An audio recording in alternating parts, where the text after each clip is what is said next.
Welcome, everybody. This is our entrepreneurship series. Today is our 5th webinar. This is our 2nd one this week. This week is all about resources. My name's Audra Lavoie. I'm an alumni career advisor. I am going to introduce you and just play a little catch up in the next couple of slides. And then I'm going to turn it over to Dee Dee Chatham. She is our host today, the director of URI Innovate, and that falls under entrepreneurship, innovation, and undergraduate research. And then our guests that we have been chatting about, Scott from URI, a professor, but also an entrepreneur himself, and Emily, who is the CEO and founder of hollarhype. And I'm really excited to have everyone here today. So thank you very much. Really quick for these background pieces, what we're talking about are part-time, full-time, no cost, low cost, high cost. It's ultimately about what works for you. This is something that Dee Dee does every day. It's something that I talk to people about a lot, that there's a drive and an interest in this bubbling of thought around, I want to start a business, but it's intimidating. And there can be a lot of barriers, and there can feel like there are 10 times more barriers.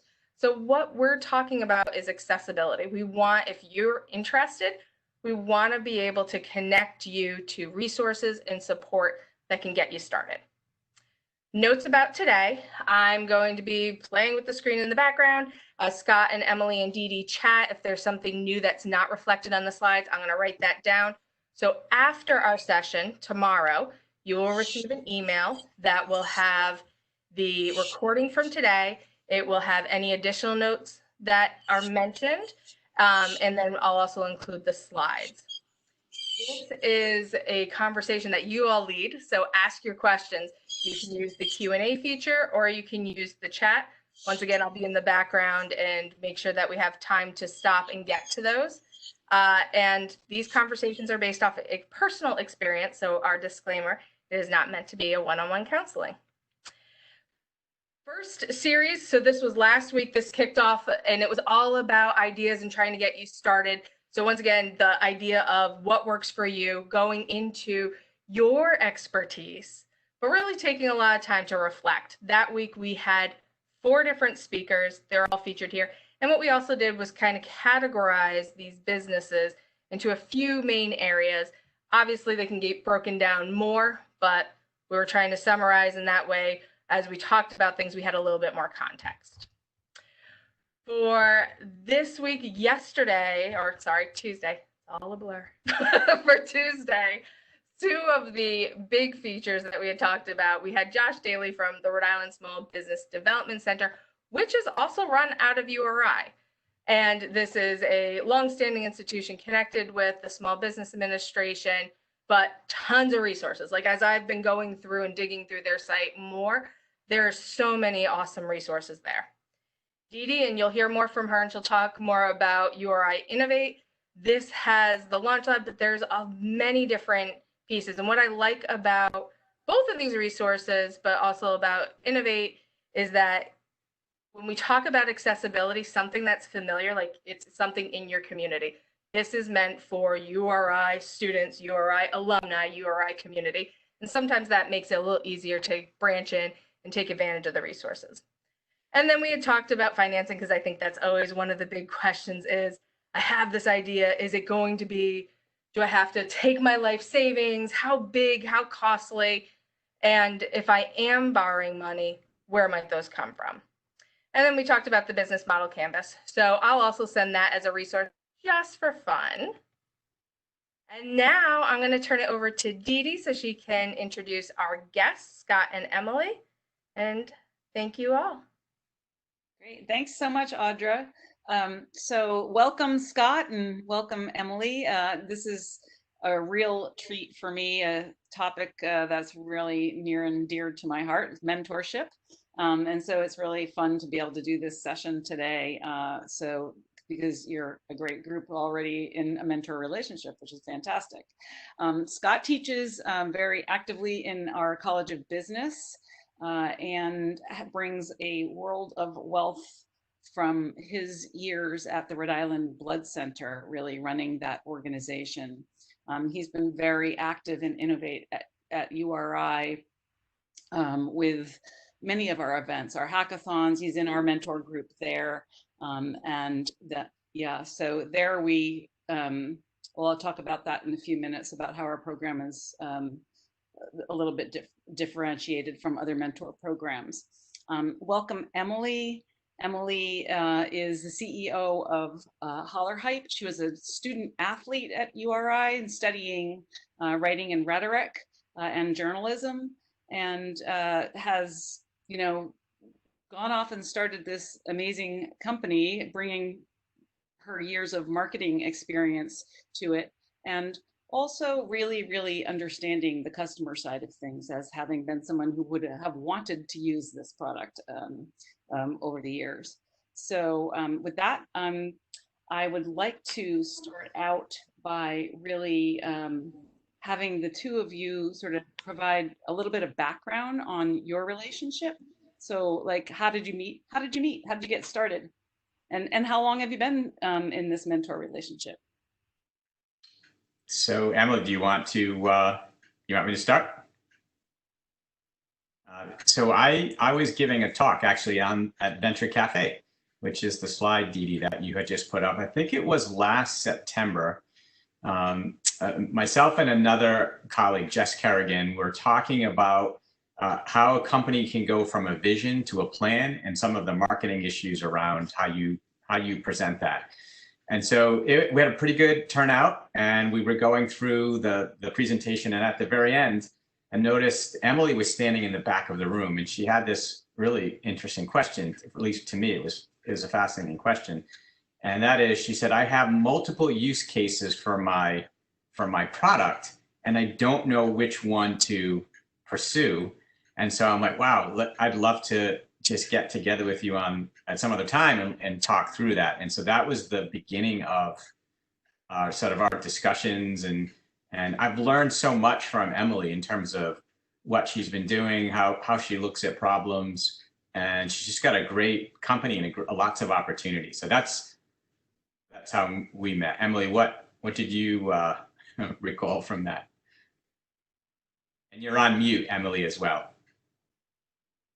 So actually something interesting was happening in my entrepreneurial journey when I met Scott, and I had taken the advice from another mentor that I had already had for about a year. And he said to me, like, Emily, you got to get out there to more events, and you need to talk to more people, and you need to get more advice. So the detail that Scott shared about, like at the very end, I ended up asking my question. That was like definitely a reflection on, I think, my confidence at the time of like really like raising my hand, putting myself out there. But I was really interested in what Scott and Jess were describing in terms of, how do you really plan your go-to-market? And I thought, like, I gotta just make this connection now, because otherwise it's going to turn into a LinkedIn message where it's like, why don't you just introduce yourself in person? And I'm so glad that we were able to talk then, because from there, we met for coffee. We had a deeper dive into what some of the challenges were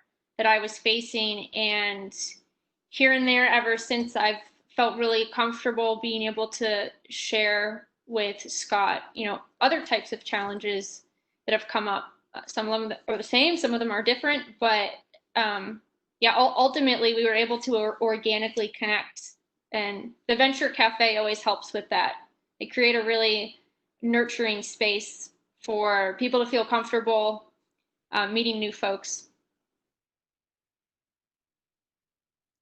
Yeah, great. So that was, I'm sorry, I missed it. Did you say about a year ago, or?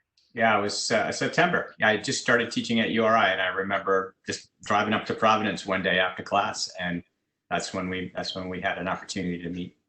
Great. And so, and about how often do you get together or speak? I imagine well, of course, these days you don't probably get together at all due to COVID, but I mean, in general, like what's sort of the frequency of your conversations? So Scott actually gave me a goal to shoot for after that first coffee meeting after Venture Cafe, which was centered around getting feedback from a specific customer client that would be really tough to reach. So I didn't reach back out to him until I accomplished that goal. because that was the, like that was the advice that I had. Of course, I could have, but that was kind of like my own challenge. Okay, once I'm able to have these conversations with those stakeholders, then I can bring that information back. So there might have been a lapse of like 2 or 3 months of like connecting. And then more recently, I'd say we've been talking anywhere between once a month to every 2 weeks if it's more valuable, I guess. So it kind of depends on the project that we're working through. Uh-huh. And, I think that that's so important. I mean, that's one of the initial things we always talk about in mentorship is building that trust to begin with. So it's sort of not always necessary to jump into problem solving right away, but really to kind of get to know each other and to, put their relationship sort of on good footing. And so I think when you say, yeah, you were in the beginning, you didn't want to get back to him until you had some progress to talk about. And so that was probably, I don't know, how did you feel about that, Scott? Well, it's a great question, because when you start mentoring, and particularly for me, after running a company for so many years, you have to realize you're not the boss, right? And you don't know everything that entrepreneur knows. They're dealing constantly every day with different people speaking into them and telling them, try this, try that. And so for me, I always approach it to say, hey, if this is helpful to you in any way, whether you just want to use me as a sounding board or you have a very specific question, it's totally up to you as to what you want. At the end of the day, it's your company. But I think one of the things that I have learned to appreciate more and more is a lot of what people like Emily are dealing with is they're developing a product and they don't want it necessarily to be broadcast throughout the whole community if they're not ready. And so it's just a reminder for mentors that you really have to treat this as what they're telling you as confidential, unless they say, sure, you're welcome to share this information with other companies you work with. So I never have a problem if someone says, okay, I'll call you when I'm ready, because you want them to feel comfortable. You want them to feel like it's beneficial. And so I happen to think Emily we both went to URI. We both love running. I love tech. And so when I first met her, I'm like, this is really cool. I had a personal interest in it and I could relate to it and to Emily as a person. So I think that also makes it easier for me. Like if she ever picked up the phone, I never have a problem just chatting. And I think that's one of the things that I find rewarding about mentorship is you get to develop those relationships as well as a business kind of feedback. Yeah, and so I think it's great to see how like that, there was a lot that was connecting you like sort of from the word go, right? And it was fantastic that you used that opportunity at Venture Cafe to have a face-to-face meeting, to really kind of kick it off. And sounds like it's been very useful ever since September, right? So there's lots of different kinds. I mean, probably both of you have participated in other kinds of mentor relationships. So for instance, in the Launch Lab at URI, we have a group mentor program where students, faculty, alumni can come and use this service. Kind of first step is getting in touch with me, and then we go through some initial meetings, and then I introduce you to a group, and what we do there is a group of people around a table. So they're experienced entrepreneurs, usually 5 to 6 around the table. You come as with a startup idea, or so we actually handle a pretty broad range of people who just have an idea, don't know how to get started, people who have a prototype that they want to test, or people who have an ongoing business and company. And then you bring a few challenges to the table, and the mentors collectively brainstorm with you and help you address those challenges. So it's interesting. They're pretty short meetings, usually about 45 minutes or so. And then there's always the ability to come back. And often at those meetings, people develop individual relationships too, so they'll continue to meet one-on-one later if there are ways that people feel like they can continue to help. So that's a group mentor session. What we're seeing right here is more individual. And sometimes, people have mentors in their personal lives and in their professional lives. So it's, and the other thing that we're growing in the Launch Lab is a peer mentoring group. So we have student innovation ambassadors who are being trained to mentor their peers. So there's a lot that mentorship can be. And so I actually, one of my questions is, what are some of your favorite questions to get things started and get things going? Emily, what do you like to ask? In the entrepreneur to mentor conversation, or when I'm speaking with like a peer type group? I guess more in an entrepreneur mentor situation. Typically the things that I like to ask are rooted in the idea of like, how can I move this thing forward? And I guess I don't mean that in a sense of like, how can I move hollarhype forward? It's more, very recently, Scott and I were just talking about a new opportunity that had been identified for a different buyer in the business model. So I started off by asking him, like, what do you think about that? And, can you help me unpack? Like, so I think it's really important for the entrepreneur to kind of set some direction with the mentor, which can always be improved. And it's not easy either. I can reflect on so many conversations now that I've had with mentors where it's kind of just like open water, like I need help. And it's good to be able to admit that. But ultimately, I think it's probably best for both the entrepreneur and the mentor to be steering the direction based on like just a few. It can even be one or two key guiding questions. So like for Scott and I just the other day, it was, what do you think about pursuing this type of buyer? It's different than what we were working on before. And then the next step to that is, okay, operations is one of my weaknesses. It's one of your strengths. What am I not, what can I look at differently? Or what are my blind spots? I think those types of questions really help me. And it's something that I think, I can always improve on. As the founders, we're always really distracted by our passions, I think. So even just kind of like writing them down before and saying, this is really the goal of the meeting. Because once you have a mentor, I think, and I've experienced this from Scott, and he shared his enthusiasm for hollarhype, you could probably talk for minutes to hours about the topic in general. But I think hopefully that answers your question. Basically, just having some like guiding elements to the conversation can help really move things forward. Because that's ultimately, I think, the goal for, of course, the business.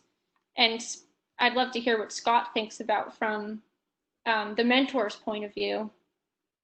Yeah, the very first question I ask when I meet entrepreneurs is, what's their vision for the business and why did they start it? Because to me, that tells me, so, when I was talking to Emily initially, and she said when she was a runner at URI, this was her experience. And based upon her experience, this was the product she created. I instantly can see what what the motivation is and what the thought process is. So then when we start talking about specific questions she might have, for example, a use case, I can think back and say, does that really relate to your original passion? Not that that can't change.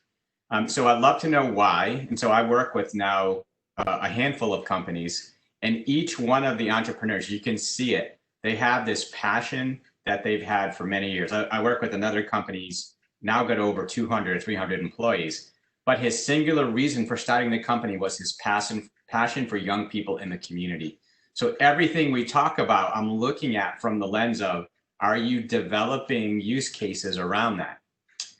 The next kinds of questions I like to ask, and I have to be almost like moderate myself, is, so if Emily is saying, hey, I have this idea for this use case, instead of just speaking right into it, I like to ask, well, why do you think that will be beneficial? How do you look at the situation? Because to me, it's sometimes we spend and I do this, we spend so much of our lives in our head. And it's so much easier if I can just talk to people and just get it out of my head and someone can take a look at it from just like a different angle. So I like to ask them questions that encourages them to speak out and in some cases write out what are they thinking, why, what's the issue, what are the problems, and then that just helps me know how to go from there. I mean, it sounds like what you're really trying to do is like get out of this specific problem and help to decide, like, you know, put that in perspective, or say, like, what does that look like with a broader look at the world? And then often I see what mentors are doing is, you know, trying to help their mentee determine, is this the right problem to be working on? Is this a really important problem? Are we asking the right question here? Yeah. And you know, I don't know if you've ever heard this saying, when you have a hammer, everything looks like a nail. So I'm very conscious because I see the world as, and my passion when it comes to sort of entrepreneurship is strategy and big picture thinking. And that might not be Emily's problem. She might be dealing with a fundraising issue or something very specific. And so I think it's important for mentors to recognize that we're biased in the way we attack problems. And so that's just sort of recognizing, hey, you know what? You might want to talk to this other person. I think they can speak into your question a lot better. But that's part of the role of a mentor, sensing when you're really not the best fit for the particular issue. And I think that kind of goes back to something Emily said a little earlier, which is like, it's important to like let your mentor know what you need. And those will be different things at any particular point in time. You know, like sometimes you need somebody to be championing you, or just maybe mirroring things back to you so that you can put out your idea and you can help get the right sort of words around it. And sometimes just hearing somebody more experienced talk about your idea can give you the confidence to be like, hey, I came up with that, you know, like I can be out there talking about this too. Really, what I appreciate about what you're saying is this is an organic mentorship. And like Dee Dee was saying, you know, they have facilitated group mentorships. There's other organizations that have matching mentorships, and there's value in kind of each of these. But they have a little bit of a different flow, where one might be really a one-time event, the other might have a formal beginning and end. I'm really curious from the two of you, one, do you go into a mentorship, like an organic one, thinking about a beginning and an end?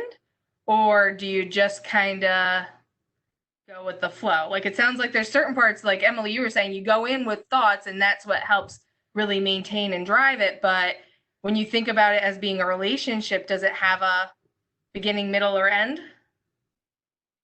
I suppose a parallel could be the same way that somebody might enter a relationship with a therapist. I suppose you don't really determine if you're beginning a relationship like that. Like, all right, what does the timeline look like? When do I think that I'll, you know, be in a place to close the door here? So I think just having a set awareness that it's really more about the now, I think, when it comes to advisement and mentorship and coaching, all things that are a little bit different but fall into that similar bucket.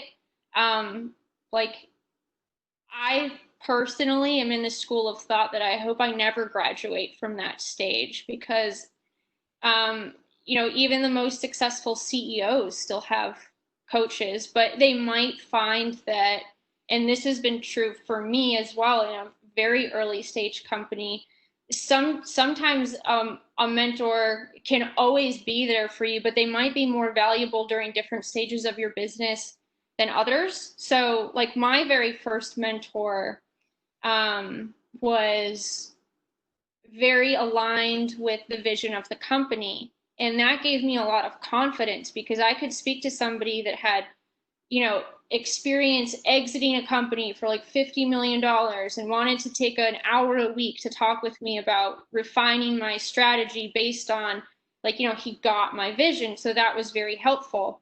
I still have a relationship with that mentor, but we don't really talk about vision anymore because we've kind of gone through that.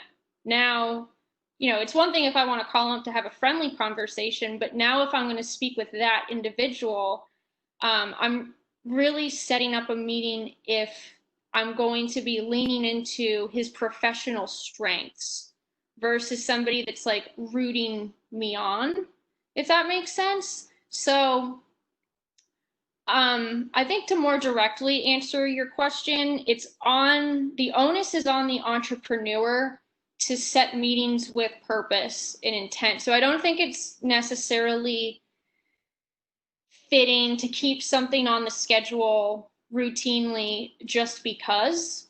It could end up not being the best use of time for the mentor. But at the same time, I think, like, I don't know, it always depends, which isn't a very helpful answer because you never know what you'll be able to chit chat about in a productive way when you do have a more organic meeting. Maybe it just turns into something that's quarterly instead of monthly or weekly. But of course, I think Scott might have more experience with that on the mentor side of things in terms of what others that he's serving kind of decide when it comes to timing.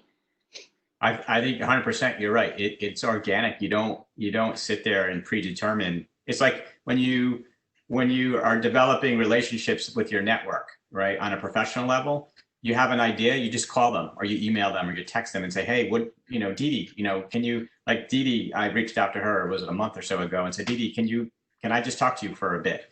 And I didn't, and so I almost look at this as, even though we're saying there's a mentor and a mentee, I learn so much when I talk to people, when I meet new people. And so I don't look at myself, and even in my class, when I teach at URI, I make it clear to the students that I'm learning from you just as much as you're learning from me. So this becomes, it does become organic. And so I would think nothing of texting or calling Emily or emailing her and saying, hey, you know what? I have this this issue in my class, and what was your experience? Because I'd love to take that and use that, if it's okay with you, to help somebody else. And so now what I find is with all the different companies I work with, it just happens. It's really weird. It's like anything else. When you put yourself out there in life, when you just say, maybe no one cares, maybe I can't be helpful, because that's the negative self-talk, you find that there are people that really want to talk. They want to engage. And the back and forth is so rewarding. That's why the origin for me in being a mentor is I want to help. But what I get back from that is, I think, in a way, so much more than what I'm giving, because you learn so much. I want to be a lifelong learner too. And I want mentors as well. And I do have them. And I ask people, hey, can you give me feedback? Am I off track here? And so it's really mutually beneficial. And I mean, just while we're sort of brushing on the topic a little bit, how do you end the mentor relationship in a good way, so that feels good for both parties? I don't think that I have ended a relationship with a mentor yet. Maybe some of them have gone dark for a while, or, you know, sometimes it may be, you know, it's not the kind of, you know, it's not worth the time or effort for a while, but will come back into play in the future. So this isn't a direct example, but it's one that I've experienced. I was on a board of like kind of a meetup-ish type group in Boston called Founder & Co. And it was a really wonderful group of founders. They had over 1,000 members, and it was really just a safe space for people to go. There was events, maybe like twice a month, different pitch competitions, and it was really just a great environment of advisors, investors, early stage, middle stage founders. It was pretty cool, the community that they created.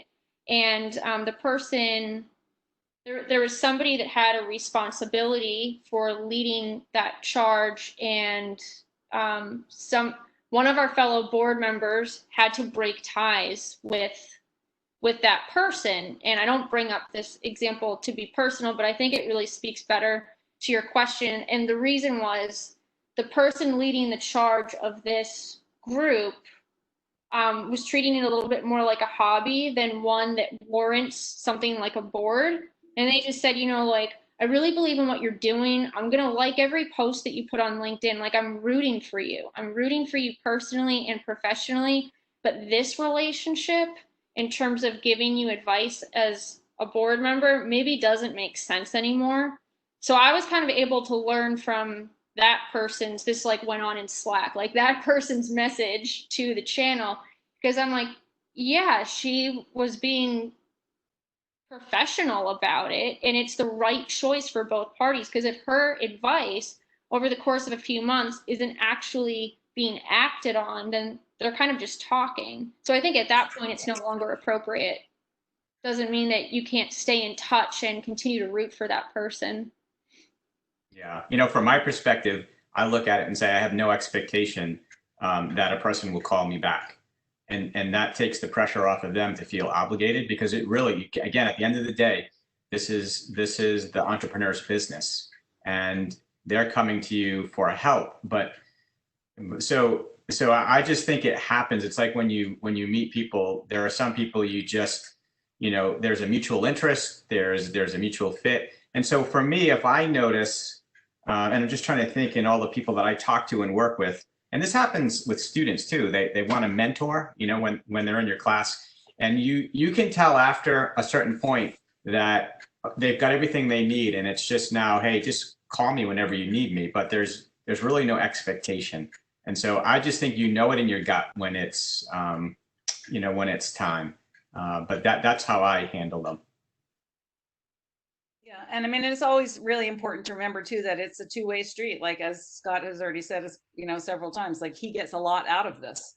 And I mean, I can just imagine when the two of you met that night, Emily probably thinking, wow, how lucky am I that he just offered to help me. I'm sure she thought that, but I totally did. I was like, I'm in my own way here, because I think Scott is probably on the more generous side in mentorship with like time and thoughtfulness.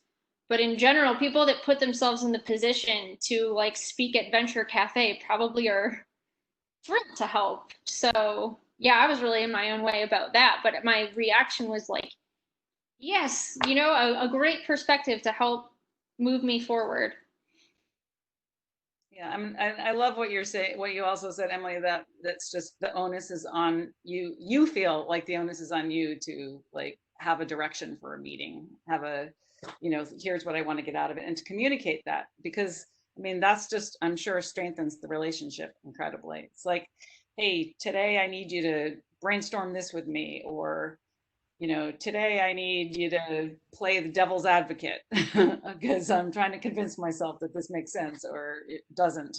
And so it's like a really, it's great that you see that, and I'm sure it has a lot to do with how the relationship is going so well. And this is what I liked too about when connecting with Scott and Emily. There is an intentionality. And one of the things I had asked was, what's your favorite topic? And you guys have already started hinting on it, but it's this idea of narrowing down ideas. There's so much energy. So to your point of, we have an agenda, we are moving forward, we have action oriented, but this being a big topic, and I think one that a lot of people are stuck on. How do you narrow down ideas? And especially in two different phases, that beginning of just choosing my idea.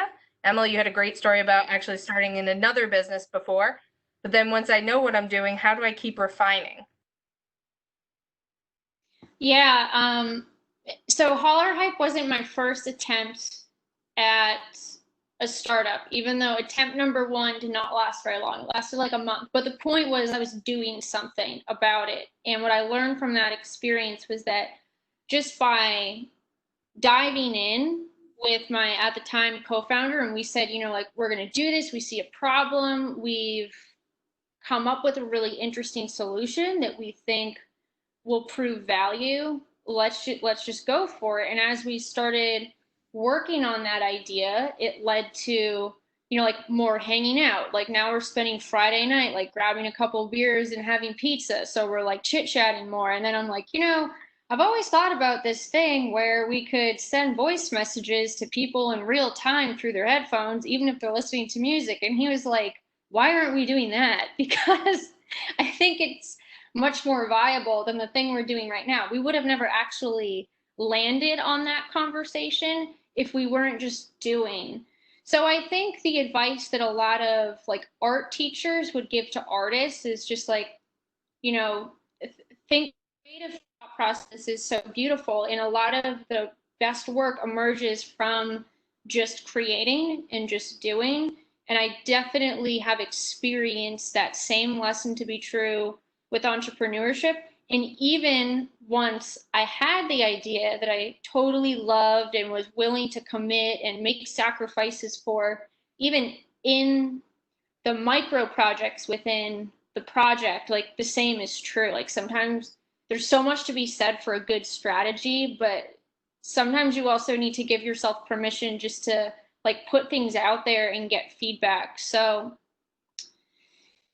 Get I started. think changing an idea ultimately, like you need to start. You need to start, whether that means you're drawing prototypes or you make yourself a goal. Like, I'm going to talk about this idea with 10 people this week, or I'm going to talk about this idea with 10 potential customers, even though this thing doesn't exist. Like, that takes some guts, because you're not talking about something that is, I hate to say real, but if it's not real yet, you can feel uncomfortable talking about it. It's kind of like when someone's like, "You want to hear about the dream I had last night?" And you're like, "No, not really." Like, that's not real.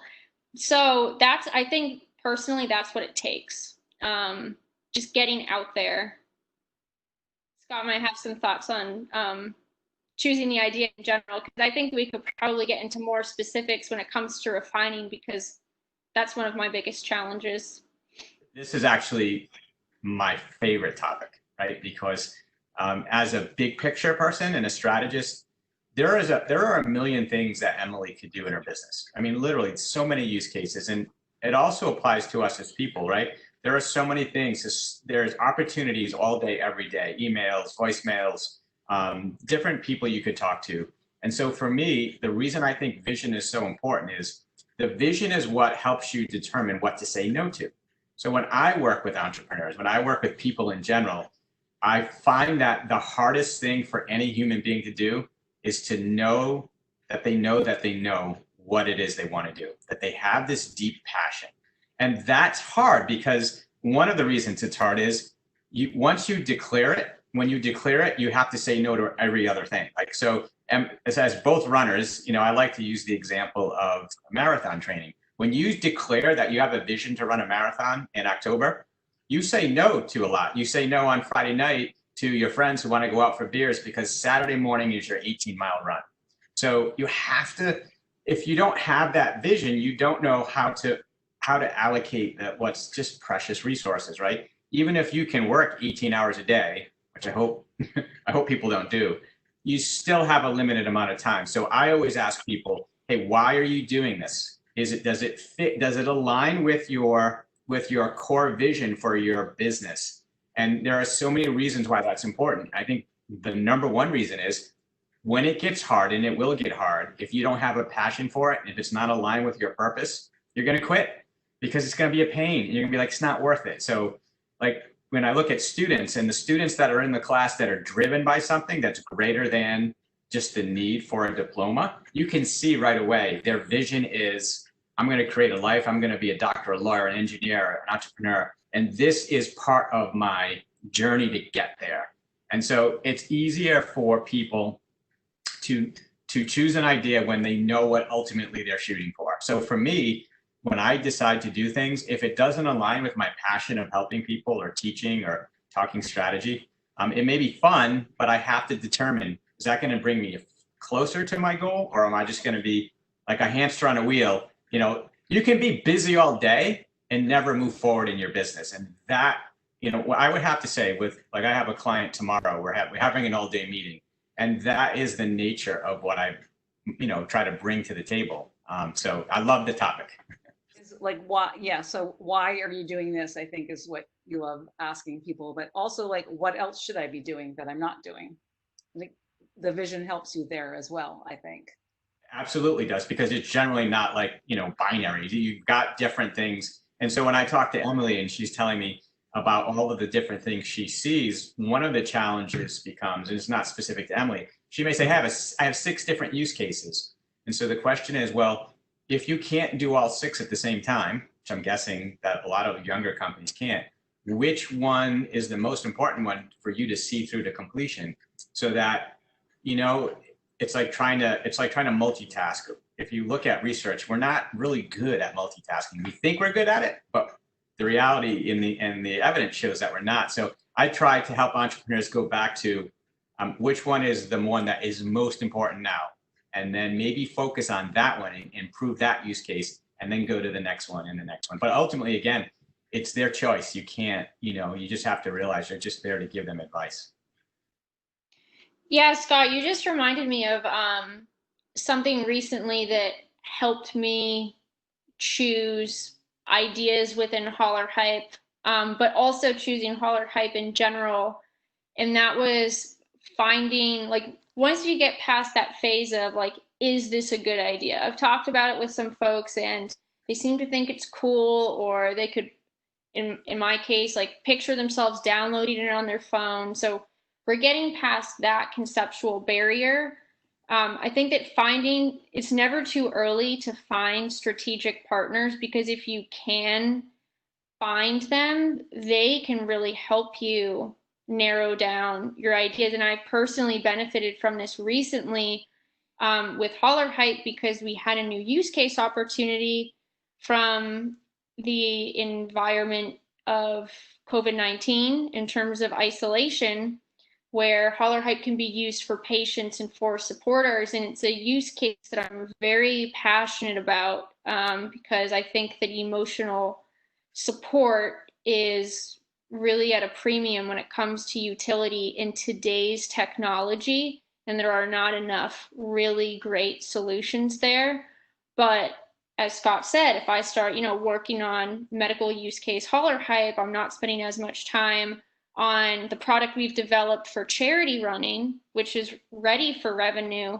So the only way that I'm really giving myself permission to explore that other use case is if I have a strategic partner that's like, yeah, I'm excited about this too, like a specific hospital that's saying, I'm willing to put some skin in the game here because we're just as passionate about the benefit. That doesn't mean they become co-founders. It just means they can help de-risk some of the way that we allocate our time on different ideas. So that's the way that I've experienced it now, about like a year and a half to 2 years into it, more like 9 months past development, looking at these different use cases. But it was also really, really helpful for me before we ever developed hollarhype to really have conversations with all of the stakeholders in a very real way. So like sitting down with a charity and saying, these are all of the features. How would you like them to work? If I don't get good feedback there, I cannot spend as much time on that aspect of the idea, or who knows, maybe the idea altogether, because you'd be better off finding out before more time and money is spent on the idea that maybe it's just not quite right, and it might open up the door to something else. So are you using your mentor as sort of the safe place that you referred to earlier in order to like work out, your description or your thought or your development of this idea before you go speak to perhaps a strategic partner, a potential strategic partner? Yeah, I think it's so helpful, especially if you've been able to validate my why is so strong in this idea and for this company, you're going to be loaded up with passion. And there's bias that comes with that, and there's also nerves that come with that. So if you do get a meeting with an impressive strategic department, any strategic partner, I definitely think it's helpful to talk it through with a mentor, because we can write down decision trees and know how we want that conversation to go. But that conversation going live is much different. So like this past winter, I had a really cool opportunity with a huge brand to do a really neat partnership. And they ended up closing down a lot of their stores. They didn't end up doing it, but it doesn't matter because I had great experience actually talking with a chief innovation officer. I'd never had a conversation with a chief innovation officer, especially of like a global company. So one, I was nervous, but I was also two, very excited. And I sent out an email to, whether they were officially mentors or not, it was kind of a mix of like mentors, investors that I had been talking to, and said, it was kind of a creative way to send an update, like this is something that's going on, but also does somebody want to run through this conversation with me? Because, why even if I'm not consciously thinking this, like, who am I to be an expert at this? I'm an expert about maybe why hollarhype should be out there, but everything else is up for like someone should give me pointers, because I'm going into it just like wanting that yes, but that's not always what's going to lead to the best conversation. So I think it's so helpful. Sounds like you got a no ultimately, but you did figured out how to reframe it as a gift in a way that you learned. And I would not have been able to learn as much as I did if I didn't roll through the scenarios with a mentor. And also, like, the door is always open with that brand now. Understanding the reason behind the no's is important as well. If it's not a no to the concept and it's a no for internal reasons, that's a better version of a no. But anyways, talking through it with an advisor or a mentor I think it's crucial. So we're really lucky to have people that will take the time to do that, because the odds are that you are going to get a no. So it takes generosity and buy-in from a mentor to kind of have that conversation. And I think that's why it's so important, as Emily said before, for the entrepreneur to really specify the agenda so that you get exactly what you're looking for. And I'll tell you, it's so much easier for the mentor when I know what is it that what's on your mind, what do you want feedback on? Because, whenever there's a vacuum, like silence, then you can, as a mentor, you can just start talking about a number of different things. And so I think it is so critical. And I think that's what's great about the entrepreneurial community we have, particularly in Rhode Island and in Massachusetts, is there are people that are willing to get together and talk these things through for everyone's benefit. So it's very cool. Yeah, and sometimes entrepreneurship gets a little lonely. You're out there, you believe in your idea, and sometimes it feels like, why, or you start to get that sort of doubt, self-doubt kind of thing going on. And I think there's a role there for a mentor too, as long as they can understand that that's what you're looking for at that point in time. Oh, that is definitely true. Yeah. I'm just gonna put myself in the hot seat here. I don't even really care if this sounds embarrassing. I have a membership to a WeWork in Boston. So I was there on a Monday holiday, and if anybody listening hasn't like seen pictures of a WeWork or been inside of one, there's just like basically renting out huge floors of massive buildings. So it's cool because you can be sharing this co-working type space with all different types of folks, and there's a lot of great energy that comes from that. So that's what I was used to every day. And I was just up against some challenges, and when I went into the WeWork on this Monday holiday, I honestly forgot it was a Monday holiday, and the place is completely empty. I'm the only person there, and I just feel like I'm getting like rejection after rejection, or like people just aren't answering my emails. Place is empty. Like, I don't even think the lights turned on. And my mentor actually has a membership at the same exact building. And he came in and was just like, hey, how's it going? I just like burst into tears. I was just like, I feel so alone, but I'm so happy that you're here right now. And, it was just, the reason why I share that story is like, we're human, and like that stuff is going to happen. Like, you're not going to have armor that just prevents those types of scenarios. You're just luckier if no one's around. Yeah. Thanks for that story. Love to, if either of you have any other mentor stories to share, that would be great. Like I always feel like sometimes when I'm in a mentor situation, I want to sometimes just say like, okay, stop right now. Like, what's on your mind? What do you really need? And just make sure that you're just sort of checking in with each other, that it's working. Yeah, I think the question, what else, is really important in that sense. I have you know, like Scott always makes a point in our conversations, like, you know, is there anything else that you'd like to cover? Like, it sounds so simple, but just asking those questions helps open up to, you know, is there anything adjacent going on? Like, what else is in the way, even if it's slightly outside of the agenda, if you've covered the agenda at that point, of course. For me, I think it's to encourage people, you know, so for the companies, both the clients that I work with as a consultant and the groups that I work with as a mentor, I think it's really important to help people feel confident, you know, not tell them things that aren't true, but to say, hey, I believe in you. I believe in what you're doing. You know, you can do this. And in a way that I think that's what we all need, because entrepreneurship is very lonely. Even honestly, even as a consultant or a mentor, you know, if you don't have a co-working space, if you're always in a different area, you know, I'll end up going to a coffee shop and my phone will ring. I'm like, oh, all right, you know, this is a great 10-minute distraction. Who needs help? And so I think we were meant to be in community, right? I don't think we were meant to do things on our own. And so when you find people that you know you can help and they can help you, that's really, to me, what life is all about. And so that's why I think it's so energizing when you can sit down and talk through problems. And you know, for me, I just happen to be able to take the things that I'm hearing that I know I'm learning from Emily, and if it's appropriate, and speak that into somebody else. And it just starts to build this greater value for all of us. So I agree. It can be very lonely. It can be you can have days where you're just like, I don't know why I'm doing this. I should just go back to work for a company and just go, right? You just go and they take care of everything. You have no worries. But ultimately, if that's not how you're wired, and you're wired to take risks and to try to change things, and I see more and more.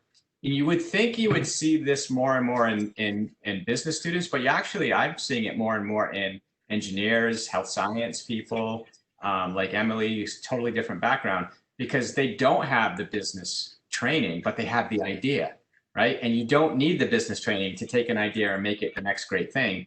You just need to know that there are people there to help you. So I mean, there's so many great places to get business training these days.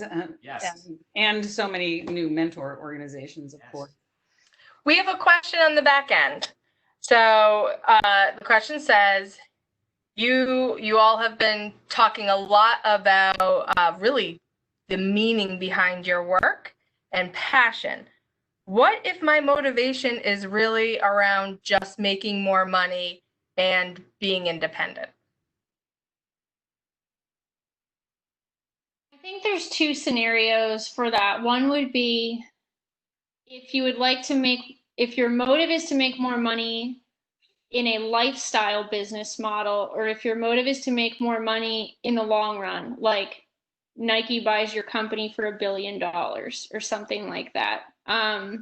Because if it's the second one, I don't think it would be wise to continue down the path of entrepreneurship unless you're going to be the CFO of the company, and I still see a lot of risk in this. And you're going to have other founding members that are really like leading the mission and the vision and like doing the talks and you know, like writing all of the thought pieces and things like that. Like all of those things are actually really, really necessary. So somebody's going to have to do those things. So if you're going to be the CFO because your main interest is in making money, there's still a really, really high risk at burnout for the path in venture. But if it's a lifestyle business, you know, especially if your strength is in finance, passion is still very important, but it might be less risky. But just from what I had to sacrifice a lot of financial freedom to pursue hollarhype, and there's just no other way about it. You know, I had like one corporate job, but I didn't come from like Amazon or something. I didn't have this like huge savings account that I just self-financed. Like I had to fundraise. I had to responsibly use other people's money to believe that what we're doing warrants the risk and has the ability to make change. So if you are going to be fundraising with other people's money, hopefully those people will be able to tell like what the motive is, but the investors do want to see that you're going to make money. So there's nothing wrong with that. There's actually like a lot of risk in not thinking enough about making money. But if it's the sole motivator, you're probably going to be better off choosing a lifestyle business where you have more of the control. Yeah, 100%. I agree with Emily. You know, this is a great question. It's a very interesting question, and it's one I hear quite a bit, particularly from college students. And this is my experience and my gut feeling wrapped into one. Money follows a passion for a greater cause. In other words, if, as Emily was saying, if you're just trying to find something that will make you money, you won't have a guiding set of values and objectives to chase, because there's a lot of things that can make you money. You can make money in a mail order business. You can make money, you know, trading stock. You can make money in different ways. So I think, and particularly check out the guy from Zappos, the CEO and founder of Zappos. He even says it, money always follows a passion for something that's greater. And that is the key then, is to find something you're passionate about that will also allow you to make a lot of money, which is every business isn't like that. So. We only really have a couple more minutes here, and I was just, I mean, what else should I have asked you during this hour? I want to just give you each an opportunity to have a last say. Let's see. So this was the last slide, and I think if this helps prompt you, I know when we initially talking about kind of the learning and leading, but both Scott and Emily have all these great snippets of advice. So if any of these help prompt you, or just in general, something else you want to make sure you have a chance to share with everyone. Scott has mentioned this earlier in the discussion, but in general, some of the best advice that I've received in terms of pursuing the path of a founder has been, you know, if I say yes to something, what am I saying no to? I probably ask myself that every day, and it's just always out there. We can't do anything to change it. Scott also mentioned that multitasking doesn't really exist. So I think that's a question that I was never asked. Probably everyone can benefit from like thinking through that frame of consideration, but I was never thinking that way until I used to have a co-founder with hollarhype, and when he realized that the startup lifestyle was not best for him, he had a lot of the other check boxes. Like, I'm very passionate about this. I'm passionate about the business model. You know, I love going out to the networking events and meeting people and promoting what we're doing and rolling my sleeves up and getting involved in the product. Like, all those things were there. But what wasn't there was the willingness to sacrifice what's necessary to actually keep momentum going versus like getting things done when it's a little bit more convenient to, dare I say, like the work-life balance. So there's just a different type of sacrifice that comes with pursuing, whether it's a lifestyle business or a venture business. So once he was no longer, you know, with me as a co-founder, I was leading product and I was leading marketing and other things. But if I really just put it into those two main categories, I had to always ask myself, you know, if I'm taking on this new thing, like, what am I not doing? Because now I'm doing like two people's work, but I should have been thinking that way from the beginning. Whether you have a co-founder or not, I think it's just about, I don't know, it's a helpful way to prioritize, because priority is like really hard. My last takeaway, and this is something that I had to tell myself, and still sometimes have to tell myself, is you have to be comfortable with failing miserably, like crashing and burning. And the reason I say this is I think I see so many people with great potential who are so worried about what other people think of them, right? I don't want to try this because if I try it and fail, everyone will say, I told you. And so I guess my advice is get over yourself, because I have to do it. Put yourself out there, take the risk, right? And if you fail, if you absolutely just like look like a fool, I don't know, however you define that, get up, laugh, say you learned something incredible, and you will find out that the next risk you want to take is easier to take because you find out that you're not defined by your failure. You know, you're defined by what you do. And so if you're always saying, I'm not doing this, I'm not doing this, I'm not doing this because I'm afraid of how I'll look, your world becomes this like little safe, small place. I'm not telling you to go skydiving if you don't want to skydive. I'm saying, don't be afraid to put yourself out there with your ideas, your thoughts, and just, you know, use common sense, but that's what makes life worth living, I think. So that's my observation.